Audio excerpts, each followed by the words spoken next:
Eh ben, il est 11 heures et on continue notre descente, c'est le départ pour ce matin. Notre descente de la côte Sarde nord-ouest. Voilà, on quitte donc cette petite bourgade de Isola Rosso. Alors, sympathique vue du bateau, sympathique au mouillage abrité de l'Est, bien abrité, mais la bourgade, elle alors, waouh, sans charme aucun, mais rien.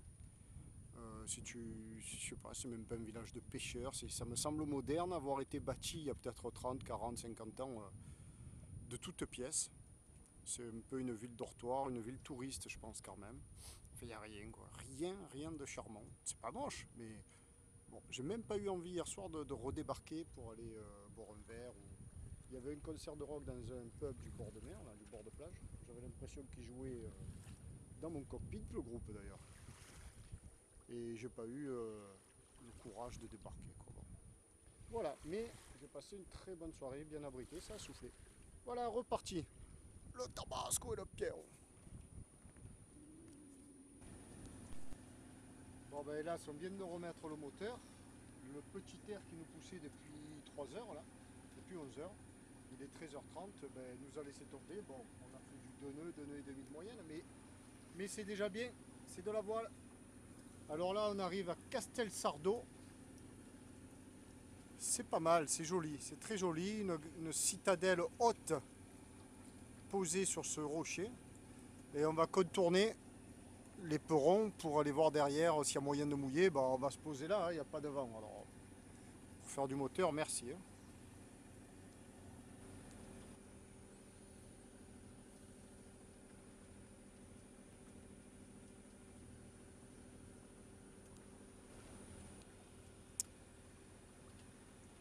Ah ben, de ce côté-ci, c'est très joli aussi. On dirait que la montagne s'est effondrée là. C'est impressionnant.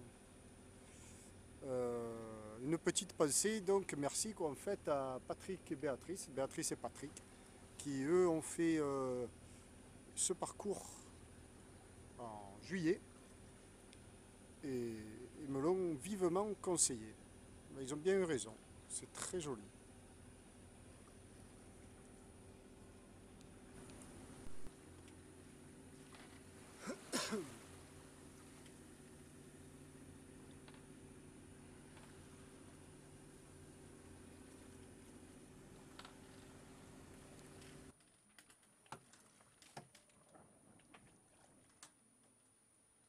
Cette fois, on se rapproche de la côte et on va aller mouiller là. Je vois une plage. Bon alors, c'est pas le coin le plus charmant de la croisière, très certainement. Mais aujourd'hui, on s'est fait une journée à 2 nœuds de moyenne, je pense. Voilà, tout ça, c'est le golfe d'Asinara. En face, là-bas, on voit des cheminées, c'est Porto Torres. Et le golfe se referme au fond, là-bas, avec les îles. Voilà. Il est 17 heures. Il n'y aura jamais plus d'air que ça. Oh, putain dingue. Alors, on va aller se poser. Bon, alors là, on est au moteur. Et il n'y a vraiment plus grand chose. On va droit devant à Porto Torres mouillé.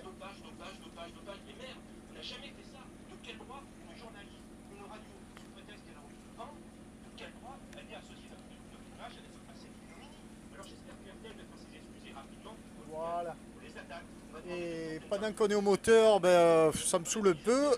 Il est dimanche 17h30 et le dimanche 17h30, qu'est-ce qu'il y a?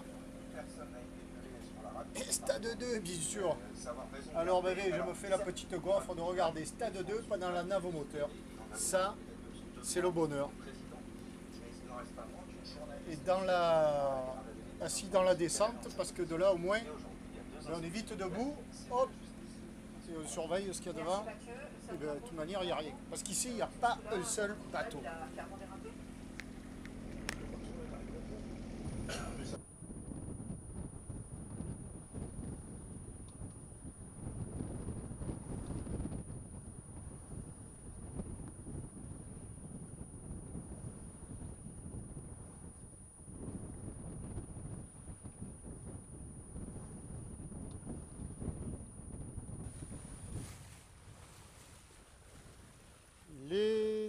18h30. Et il y a une couverture nuageuse là qui donne une très très belle lumière. Bon, on finit sous voile, enfin sous génois, parce qu'aujourd'hui j'ai fait génois. Ben, on finit la traversée ou presque du golfe de Stantino. Devant nous, Porto Torres, on va aller mouiller là, au bout de la plage. Le vent a complètement viré, maintenant il est sud-ouest. Ça c'était un peu annoncé, et c'est très bien pour nous. Comme ça on sera bien abrité cette nuit. Puisque la côte maintenant, on remonte à l'ouest, au nord. Nord-ouest quoi. Et voilà. Elles sont très belles ces lumières. Il fait doux, il fait très doux néanmoins. Et voilà. Tabasco finit de gambader sous voile.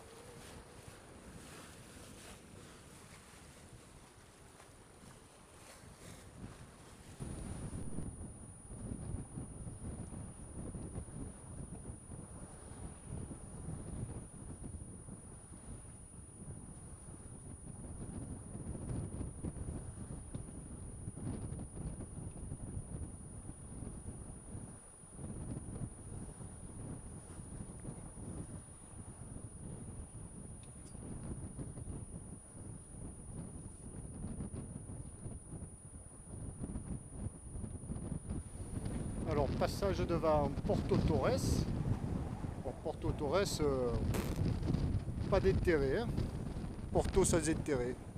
Bon, c'est un port industriel. Et il y a un port de plaisance quand même dans la première partie en arrivant de l'Est comme nous. Mais bon, sans intérêt, on trace. Vamos. Non, andale. Là on tire un bord donc face à terre, on va aller là-bas. Mais j'en profite pour montrer que cette côte du golfe d'Assinara, ce n'est qu'une succession de plages, mais de longues plages, grandes plages. Voilà, celle-ci, elle part d'ici, donc juste après Porto Torres, qui est là-bas, où on va d'ailleurs. Hein. Et voilà, on le voit, là c'est je ne sais combien de kilomètres d'une seule et même plage. C'est impressionnant. Voilà, nous on va virer de bord pour aller se mettre là-bas un peu sous le rocher, à l'abri.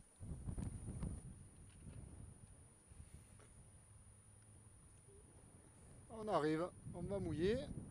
Bon, mais je suis content de moi parce que j'ai trouvé un joli coin. C'était pas évident dans cette côte, longue côte uniforme. On voit là-bas, là, plate, plageuse. Là, il y a une tour. Je crois encore en Corse. Alors, il y a quand même la route au-dessus, mais bon, ça, c'est pas plus grave que ça.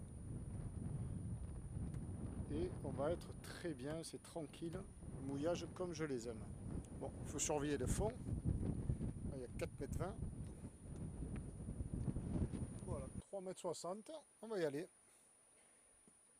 Alors, j'ai enroulé le génois. Hein, et j'ai pas démarré le moteur, comme on peut le voir là. Parce que même avec un bateau moderne, on n'est pas obligé de démarrer le moteur pour mouiller. Voilà, il suffit de...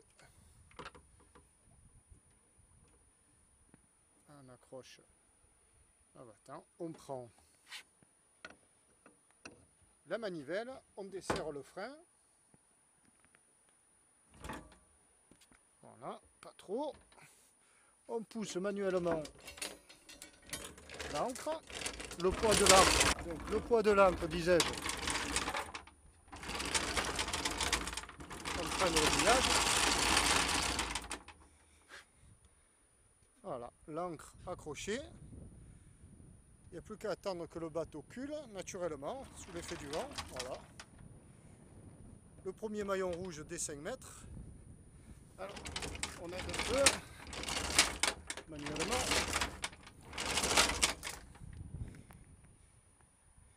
Voilà, l'ancre est posée. Alors pour l'instant, j'ai mis à peine 5 mètres au fond. On laisse le bateau se positionner. On le laisse culer un petit peu. Avec très peu de chaîne au fond, pour l'instant, hein, ce n'est que provisoire. Comme ça, l'ancre elle s'enfonce un petit peu ou elle tente de s'enfoncer, surtout dans un fond de sable on fait ça. Mais là on voit que avec que 5 mètres de chaîne, ça y est, le bateau est déjà stoppé. Comme on le voit tomber, la chaîne tombe à pic. Là c'est bien, il y a un peu d'air. Le bateau avance se même, on dirait. Mais je voulais qu'il recule. Allez, cule Tabasco, cule. Oui.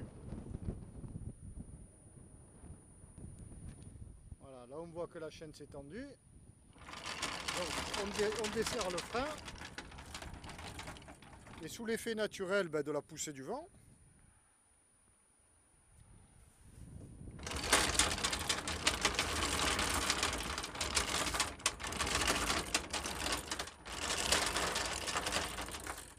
là il y a les 3 maillons des 15 mètres.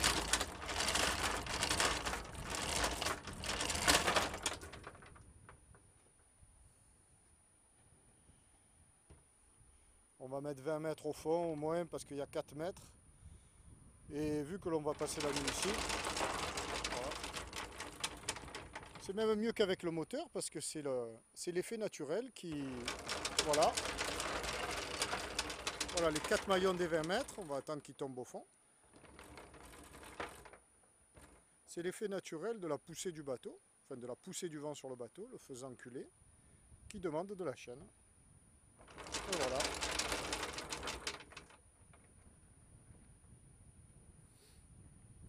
Encore un petit peu. Voilà, juste pour mettre les 20 mètres au fond. Voilà. Moi je touche rien. Encore un petit peu. Voilà, là il y a les 5 maillons rouges des 25 mètres. On va les placer juste après le davier. Voilà, ils sont là. Et là, on freine. Et le mouillage est pris, on lève la manivelle.